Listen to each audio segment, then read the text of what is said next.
Alors, merci. Et puis, il m'a fait plaisir aujourd'hui d'être invité pour vous faire un léger portrait du travail fait pour la cueillette de données sur la santé des ongles. Juste une seconde pour que je m'habitue avec le diaporama. Et voilà. Alors, au niveau de ce projet, nous avions 3 grands objectifs qui étaient la formation et la certification des pareurs d'ongles. Alors, ça, c'est le sujet que je vais vous entretenir. Et puis, Dr. Desrochers, lui, va nous parler des 2 autres objectifs, qui est le réseau de la collecte de données et puis le questionnaire.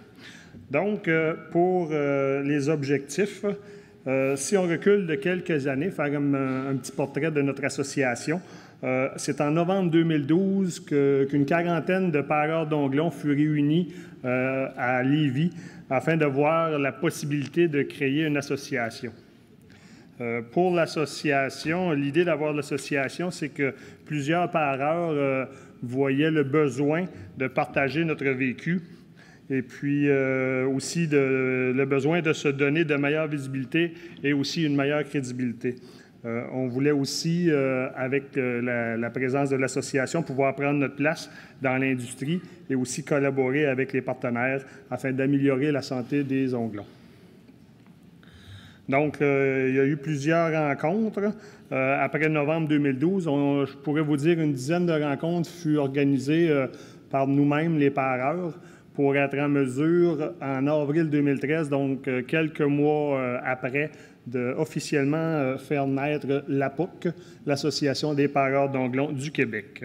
Il y a aussi eu plusieurs réunions entre nous avec les intervenants. Donc, au niveau des intervenants, on peut parler on a rencontré l'AMVPQ, on a rencontré aussi des gens de Valacta, les gens du SIAC, les gens de la Fédération des producteurs de lait. On a quand même eu une bonne collaboration des partenaires pour nous appuyer dans le projet de collecte de données. Ces rencontres ont donné des résultats, je pourrais dire, sur 2 volets.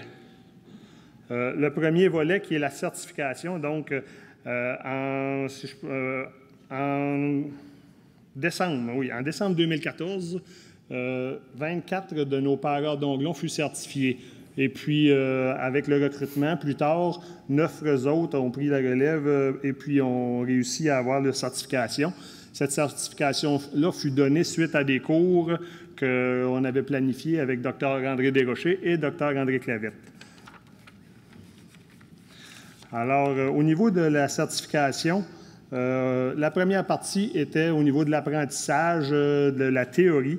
Donc, on a vraiment regardé au niveau de l'anatomie des sabots et puis on a essayé de se spécialiser un peu, si on veut dire, pour l'identification des lésions. Donc, on voulait identifier les lésions comme il faut.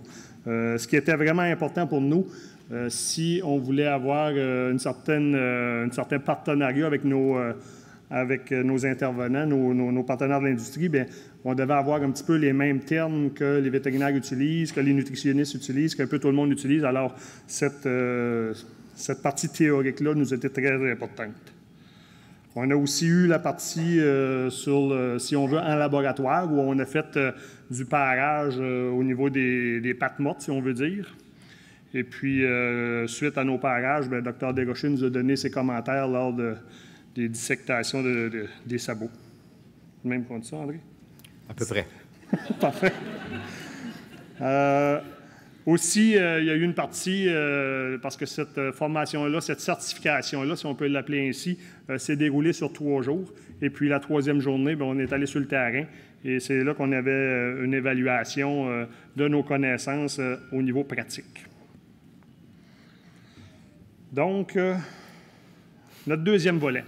Alors, le 2e volet de nos démarches, c'était pour, justement, le projet cueillette de données. Alors, on devait avoir un outil pour recueillir ces fameuses données. Cet outil-là, bien, le Hoop Supervisor, qui est un programme qui était déjà existant sur des programmes de recherche qui avaient été créés dans les années antérieures, dans l'Ouest canadien et au Nouveau-Brunswick. Alors, on pensait que c'était quand même adéquat d'utiliser le même outil. À la différence près, c'est qu'ici, au Québec, on n'a pas la même langue. Alors, on a dû faire une traduction de cet outil, de ce programme. Et puis, il y a eu quand même passablement de travail qui a été fait là-dessus, mais avec des bons résultats. Aussi, pour tout ça, on a dû avoir des personnes ressources au sein de l'association. Donc, Dr Desrochers et Dr Clavette nous ont appuyé là-dessus pour que nos propres parents puissent avoir des personnes contacts au besoin. Fait que s'il y avait vraiment des problèmes d'identification de lésions ou aussi s'il y avait vraiment des problèmes au niveau du fonctionnement de l'ordinateur, bien, nos parents étaient pas mal pris là, sur le terrain, puis ils pouvaient nous contacter afin de régler leurs problèmes, si on peut dire. Et puis, il y a eu des ateliers qui se sont faits sur le terrain à certaines fermes avec un certain petit groupe de tailleurs, de pareurs d'onglons, pour s'assurer que tout le monde utilisait les mêmes termes. Lorsqu'on voyait une lésion, bien, que tous les pareurs d'onglons puissent identifier cette lésion-là correctement. Sinon, la crédibilité de la cueillette de nos données aurait pas été bonne. Alors, on a eu ces ateliers-là, puis les parents ont très bien répondu. Vous voyez ici, c'est un atelier où est-ce que les pareurs d'onglons se sont rencontrés et avec l'ordinateur, on identifiait les lésions. Justement, les outils utilisés, c'est sûr qu'au niveau du Hoof Supervisor, comme on peut voir sur le diaporama, on travaille avec si on peut dire, des photos de pieds, et puis chaque pied, bien, ils ont des régions. Et puis sur toutes ces régions-là, bien, les lésions qui sont attribuées à cette région-là nous apparaissent. Alors, ce que vous voyez en rouge, pour cette vache-là en particulier, c'était des lésions qui apparaissaient dans ces régions-là. Aussi, bien, au niveau des outils, on a dû travailler beaucoup avec Valacta pour être capable de travailler avec eux pour transmettre les données. Lorsqu'on a fait les cueillettes de données, bien, il fallait créer une façon, un corridor pour être capable de retourner les données recueillies. Puis on s'entend qu'à travers les pareurs d'onglons, je vous dirais que pour les jeunes qui étaient plus habitués à l'informatique, ça a bien été, mais quelques vétérans ont eu un petit peu de la difficulté à s'ajuster. Tu étais dans quelle catégorie, toi, Marc? Étais-tu dans les vétérans ou les jeunes? Oui, peut-être. Mais ça a quand même bien été. On avait des bons coachs. À la suite de ça, bien, les outils qu'on peut remettre, c'est les outils qu'on a suite à ces données, à cette cueillette de données-là, c'est vraiment des rapports qu'on peut remettre à nos clients. Alors, vous voyez à votre gauche, c'est le portrait du troupeau. Donc, ce qui est en bleu, c'est les vaches avec les lésions. Ce qui est en jaune, c'est les vaches sans lésions. Puis, on s'entend que dans les lésions, ce n'est pas toutes des bandages. Là. Des fois, juste une érosion du talon, ça peut être une lésion, mais qui n'a pas nécessairement de bandage, parce que quelquefois, peu importe dans quel troupeau qu'on peut être, les lésions peuvent être assez élevées, mais ça ne veut pas dire absolument qu'il y a de la boiterie. Et puis, le diagramme que vous voyez à votre droite, ben, c'est à travers les lésions, quel type de lésions on y retrouve. Ça fait que c'est un outil qui nous donne un portrait assez rapide de la santé des pieds de notre troupeau. C'est un outil que les clients adorent. On a aussi vache par vache, qu'est-ce que nos vaches ils peuvent avoir. Et puis, on a aussi un autre rapport qu'on peut appeler un suivi de nos vaches avec des lésions, avec des blessures. Fait que pour le client, bien, c'est facile après ça de retracer dans le troupeau les vaches qui ont eu des blessures. Aussi, au niveau de l'association, on a travaillé pour créer un guide des lésions qu'on remet à nos clients. Ce n'est pas tout le monde qui le font parce que c'est un petit peu, ça prend un petit peu de collaboration avec le vétérinaire, avec le nutritionniste et tout le monde. Mais ce guide des lésions-là est remis. Et puis, dans le guide des lésions, bien, on voit les lésions avec les fameux noms. Parce qu'on s'entend que sur le terrain, quand on parle avec notre client, une lésion de la ligne blanche ou une érosion du talon qu'on peut appeler une crevasse ou ben non, une hémorragie de la sole, ce n'est pas tous les clients qui connaissent ces termes-là. C'est sûr que plus qu'on jase avec nos clients, bien, plus que ça devient familier. Mais cet outil-là est très utile pour identifier, pour voir au niveau de la lésion, voir à quoi ça peut ressembler en dessous du sabot. Et puis, on a aussi la feuille protocole qu'à chacune de ces lésions, il y a une partie protocole où est-ce que le vétérinaire peut mettre ses directives pour savoir comment traiter telle et telle lésion. Alors, c'est un outil qui est très utile, justement, pour être capable de maîtriser les lésions qu'on a dans le troupeau. Alors, au niveau des résultats, nous autres, ça nous a permis, au niveau de l'association, au niveau des pareurs d'onglons, ça nous a permis d'être beaucoup plus professionnels et puis d'avoir un suivi très serré avec nos clients, avec la santé de leur troupeau. Donc, la venue de ce projet de cueillette de données-là nous a permis d'être meilleurs comme tailleurs, comme pareurs. Et puis les défis. Bon, ben là, les défis, on s'entend que dans la gang, dans l'association, on est quoi? On est 37, 38 pareurs d'onglons. On estime, parce qu'on a créé quand même les listes d'invitations pour inviter tous les pareurs d'onglons du Québec dans nos réunions. Et aussi, on les invite à se joindre à nous. Et on estime environ 90 à 95 pareurs au Québec. Donc, si on fait le calcul, on est à peu près le tiers des pareurs qui sont présents dans l'association. Donc, un de nos gros défis, c'est de recruter les autres qui ne sont pas avec nous pour faire en sorte d'être capable d'échanger le plus de nos expériences et de notre vécu possible. Puis aussi, un autre de nos défis, c'est de continuer à faire cette fameuse cueillette de données-là, puis à travailler avec autant de professionnalisme. Donc, en résumé, vous pouvez voir là, sur la diapo qu'on a eu beaucoup de rencontres, beaucoup de travail, et ça, on a fait ça sur notre temps de parage, si on veut. Tout le monde, oui, on est assez occupé, mais l'intérêt de créer cette association-là ou ce regroupement-là de la part de nos membres était très élevé. Alors, suite à ça, les gens, ça ne les dérangeait pas de mettre de leur propre temps pour se donner une certaine crédibilité et être plus professionnel que jamais.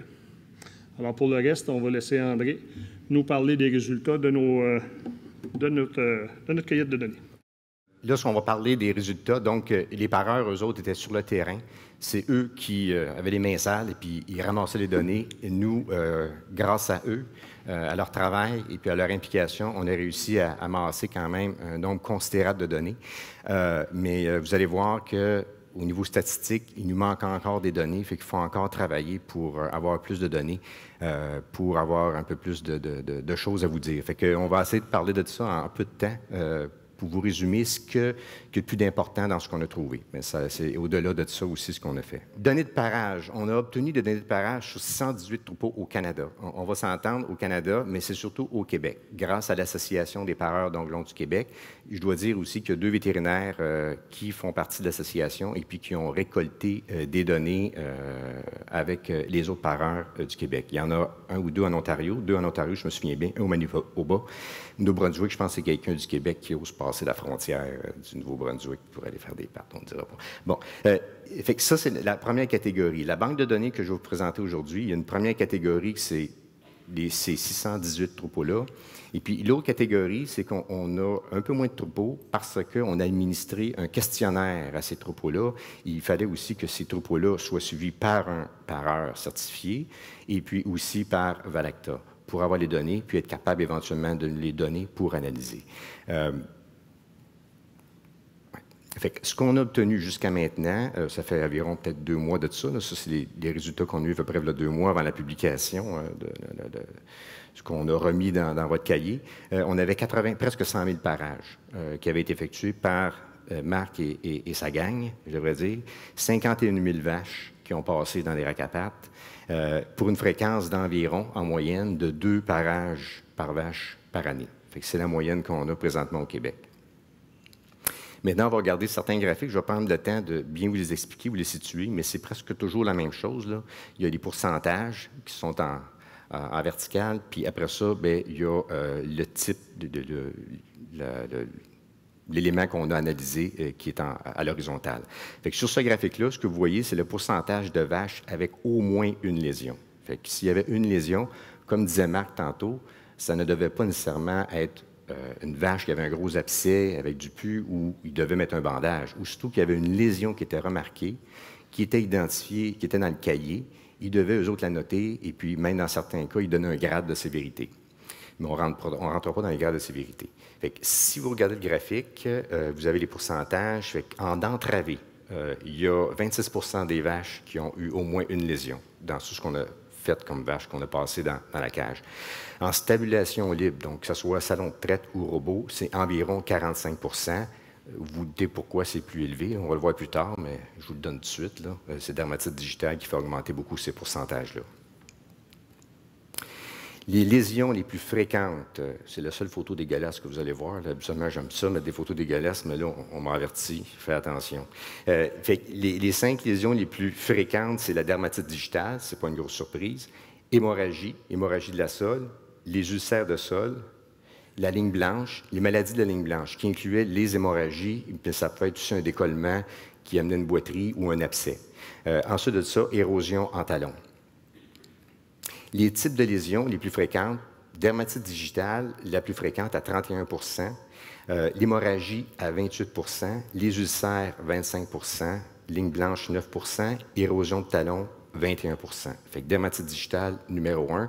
Mais la prochaine diapositive, on va voir par stabulation. C'est là qu'il va commencer à avoir des différences intéressantes. Fait que là, vous avez les 3 types de stabulation. Donc, en bleu, c'est entravé. En rouge, c'est le salon de traite. Et puis, en vert, c'est le robot. Fait que, où il y a des petites étoiles, c'est où est-ce qu'il y avait des différences significatives. Les autres, il y a des tendances, si vous regardez sur les graphiques, mais ce n'était pas significatif au niveau statistique. Fait que, première, dermatite digitale. On n'est pas surpris, il y a beaucoup plus de dermatite digitale dans les stabulations libres que dans les stabulations entravées, où il y a seulement 5 des lésions, c'est de la dermatite digitale. Les hémorragies, c'est similaire. Par contre, vous voyez qu'au niveau des robots, il y aurait un peu plus d'hémorragie de la sole. Une des explications, c'est qu'il pourrait avoir attente au robot. Les animaux restent plus longtemps debout. Donc, ça fait un peu plus de traumatisme là, en dessous au niveau du sensible. Et puis, il y aurait éventuellement des hémorragies. Pour les ulcères, il y aurait moins d'ulcères en stabulation entravée. La ligne blanche, même chose. Il y aurait moins de lésions de ligne blanche en stabulation entravée. Et puis, pour l'érosion de talon, il y a une variation que, honnêtement, on n'a pas d'explication logique pour ça. Mais peut-être qu'avec plus de chiffres, puis en analysant un peu plus, on va être capable de trouver pourquoi il y a cette variation-là, où il semble en avoir moins en salon de traite. Maintenant, on regarde le questionnaire. Le questionnaire, je vous le répète, là, c'est moins de troupeaux, donc moins de vaches.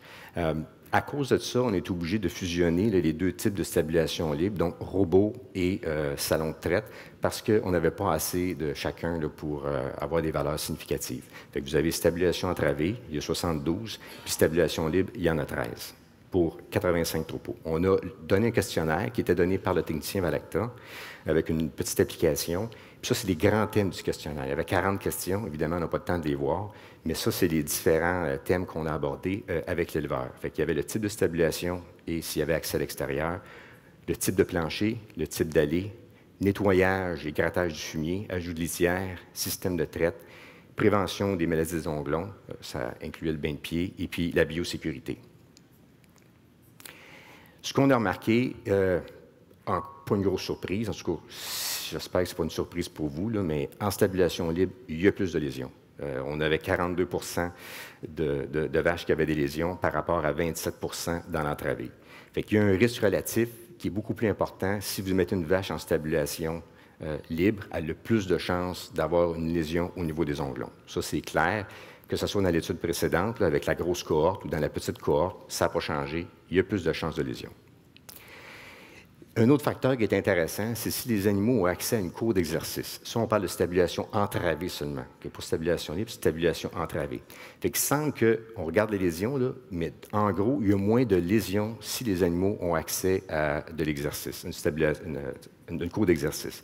Si vous regardez le graphique à gauche, c'est évident, là, il y a moins de lésions. Avec accès, c'est en bleu. En rouge, c'est sans accès. Il y a moins de lésions quand les animaux ont accès à une cour d'exercice. Puis si on regarde maintenant les maladies, où il y en a encore moins, c'est la dermatite digitale, entre autres, et puis la ligne blanche. Donc, les choses sont peut-être un peu infectieuses. Il y a une cour d'exercice. J'aurais pensé le contraire, honnêtement, parce qu'ils vont tous se beurrer un après l'autre, mais ça ne semble pas être le cas. Il faut creuser un peu plus pourquoi, en ayant une cour d'exercice, il y a moins de ces lésions-là. Plus de grattage manuel, moins de lésions. Ce que vous voyez sur vos graphiques, c'est le pourcentage de lésions, encore une fois, et puis en X, là, à l'horizontale, c'est le nombre de fois qui sont grattés par jour. Fait à votre gauche, vous avez 1 à 2 fois par jour, puis à l'extrême, c'est plus de 7 fois par jour. Fait qu'on voit par le graphique que plus on gratte, plus qu'il y a du grattage manuel, en stabilisation entre avis, évidemment, moins il semble avoir de lésions. Une des choses qu'on pense, parce que c'est plus ou moins logique de penser qu'en grattant, il y a moins de lésions, il y a peut-être quelque chose de métaphysique que je ne comprends pas, là, mais j'ai l'impression que, c'est notre impression, c'est qu'en grattant, on replace la litière. Fait que si on replace la litière, ça fait un lit qui est plus confortable pour les vaches. Fait que, donc, ils vont plus tendance à se coucher, moins de temps debout. Fait que ça pourrait être une des raisons pourquoi il y aurait moins de lésions, entre autres d'ulcères de sol et d'hémorragie dans ces troupeaux-là, à cause du confort, le fait de gratter plus souvent, on redistribue la litière en même temps. Quand on ajoute de la litière, 75 des troupeaux ajoutent de la litière au moins 2 fois par jour. Il y a une baisse de prévalence d'hémorragie de la sole. Ça, on le voit. Fait que ça va un peu avec l'idée qu'on avait précédemment de dire si l'animal est confortable, elle va passer moins de temps debout, elle va être couchée, elle va ruminer.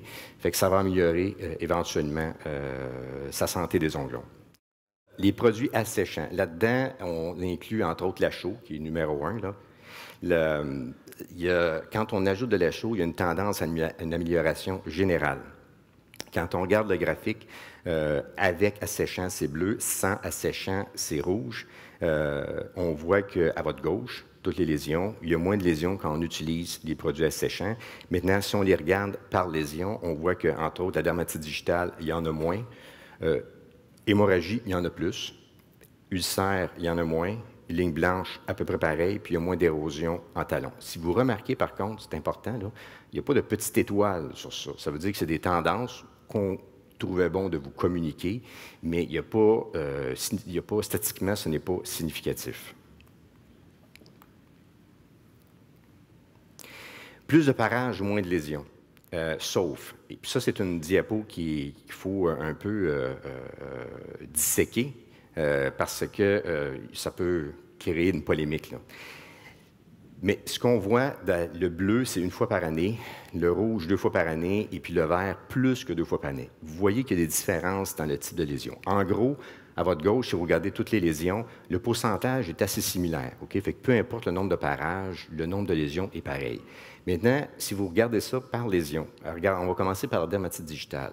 Plus on fait de parages, plus il y a de dermatite digitale. Là, tout le monde va penser, Marc amène la dermatite digitale dans les troupeaux. Mais ce n'est pas tout à fait ça. C'est plus que la dermatite digitale, pour ceux qui vivent avec ça, vous savez que c'est constant, c'est un travail constant où on doit faire des bandages régulièrement. Fait que ces animaux-là, quand vous êtes pris avec la dermatite digitale, demandent plus de soins. C'est pour ça qu'il y a plus de parages sur ces animaux-là. Il ne faut pas penser que c'est nécessairement à cause du pareur qu'on a plus de dermatite digitale. Puis c'est la même chose pour les érosions de talons. Les érosions de talons vont emmener des problèmes de cornes, peuvent amener aussi toutes sortes d'autres problèmes aussi, puis l'animal peut boiter. Fait que ces animaux-là vont demander plus de soins. Donc, ce n'est pas parce qu'il y a plus de parages qu'il y a plus de lésions, mais c'est au contraire, c'est étant donné que ces lésions-là, ça va nécessiter plus de parages. Il faut faire attention. À remarquer aussi que quand on fait le parage régulièrement, les ulcères, il y a moins d'ulcères. Ça, c'est clair, là, on rebalance le pied, donc la corne est solide, le pied est d'aplomb, fait qu'il va avoir moins d'ulcères. Puis c'est la même chose aussi pour les lignes blanches. Fait on considère quand même que, basé là-dessus, que le parage est quand même une chose très positive. En conclusion, il y a plus de lésions en stabilisation libre à cause de dermatite digitale. On en a fait, je pense, la démonstration aujourd'hui avec les nombreux cas qu'on a eus. Les anomalies de la corne sont plus fréquentes en stabilisation entravée. Fait que la dermatite digitale en stabilisation entravée, il y en a, ça on le sait, mais il reste que ce n'est pas un gros problème comparativement à ce qui se passe en stabilisation libre. Le grattage manuel et l'ajout de litière ont un effet bénéfique sur les ulcères et les hémorragies à cause du confort. Les animaux sont plus confortables. Les produits asséchants auraient un effet sur l'infection. Ce n'est pas significatif statistiquement, mais on voit qu'il y a une tendance vers cet effet-là, ce qui est logique aussi. On met de la chaux pour désinfecter. L'effet bénéfique d'une cour d'exercice, ça c'est intéressant, ça reste à explorer. Et puis définitivement, le parage est bénéfique. Fait que le futur, c'est le soutien aux membres de la POC. qui ont fait un travail colossal à partir de l'organisation. On les a appuyés, évidemment, mais c'est eux autres qui ont eu la volonté de se regrouper et de se donner un code d'éthique pour essayer d'améliorer la santé des onglons au Québec. Puis on veut surtout poursuivre la collecte de données parce que même si vous voyez là, que ça fait 100 000 vaches qu'on passe, là, il reste que... Il faut qu'il y en ait plus que ça. On est un exemple à donner au Canada. Là. On est un groupe qui s'intéresse aux problèmes d'onglons, puis qu'il faut continuer absolument à s'occuper de ça, parce que pour ceux qui sont pris avec ces problèmes-là, c'est pas drôle du tout, puis ça demande beaucoup de soins. On a un projet aussi qu'on espère qui va être financé par la grappe laitière 3, qui implique plusieurs universités, dont l'Université Laval, McDonald College, l'Université McGill, et puis ENU, ainsi qu'en collaboration avec les gens de l'Alberta, pour continuer à étudier les problèmes des onglons, essayer de trouver des solutions à ce qu'on a, comme, surtout au Québec, évidemment, c'est plus les stabilisations entravées.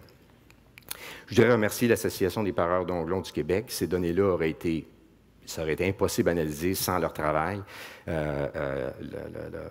puis leur minutie à récolter ces données-là, comme Marc a dit. Anne-Marie Christine, qui était avec nous pendant du début, on ne dira pas à la fin, là, parce qu'on va espérer que ça va continuer, mais Anne-Marie est un rouage important de notre équipe qui nous a aidés à toutes les facettes de l'organisation et du projet. René Lacroix, qui a extrait les données patiemment de tous les problèmes de pattes, tout ce qu'on lui a envoyé comme données. Simon Dufour de l'Université Laval, qui lui a fait le travail épidémiologique. Le peu que je vous ai donné aujourd'hui du questionnaire, c'est Simon qui a travaillé là-dessus.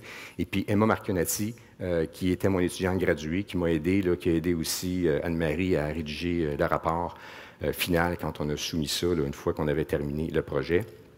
Et puis merci aussi à tous nos partenaires. Vous pouvez les lire sur la diapositive, là, qui ont aidé soit en temps, soit financièrement à rendre ce projet-là réalisable, à nous permettre enfin au Québec de se doter d'outils et puis formation, puis on va espérer d'améliorer aussi la santé des onglons au Québec. Merci.